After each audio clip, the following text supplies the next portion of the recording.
আজ একটা বিয়ের দাওয়াতে অ্যাটেন্ড করতে যাব। সকাল সকাল খাবার দাবার খেয়েই রওনা দেব। এখানে সাজনা পাতার ভর্তা আর লাল শাক, ফুলকপির পাকোড়া করছে। আবার এখানে ডালও রান্না করা হয়েছে। ডালের মধ্যে টমেটোও দিছে। গরুর মাংস আলু দিয়ে রান্না করা।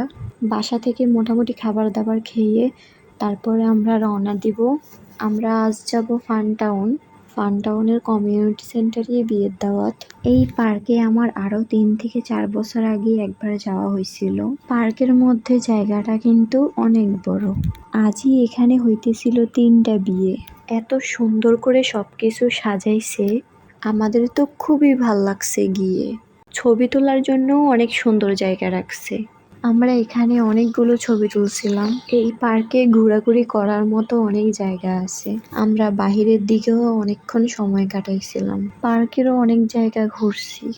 বিয়ের খাওয়া দাওয়ার ভিডিও আর করা হলো না। খাবারগুলো মোটামুটি ভালোই ছিল। উপরে দোতলায়ও খাওয়ার ব্যবস্থা করছে। বাহিরে আবার দোলনাটা সাজিয়ে রাখছে সুন্দর করে ছবি তুলতে। এই গেট দিয়ে জামাই আসবে, এদিক দিয়ে আয়োজন করে রাখছে। আর শালিরা গেট ধরবে। আর হ্যাঁ, ভিডিওর প্রথমে তো বলাই হয় নাই, এটা আসলে রিসেপশনের অনুষ্ঠান ছিল। বিয়ে আরো কয়েক বছর আগেই হয়েছিল তাদের। এই যে এই জায়গাটাতেই আমরা খাওয়া দাওয়া শেষ করে অনেকক্ষণ বসেছিলাম। এসির একদম নিচে বসে সবকিছু দেখতেছিলাম। এই হলো আজকের ব্রাইড। সে ফটোশুট করতেছিল, যদিও ভিডিওগুলো অনেক দূর থেকে করা, সেজন্য আপনারা বুঝতে পারতেছেন না। তবে আমরা দেখতে পাচ্ছিলাম ভালোভাবেই। এখান থেকে অনেক সুন্দরভাবে সবকিছু দেখা যাইতেছিল।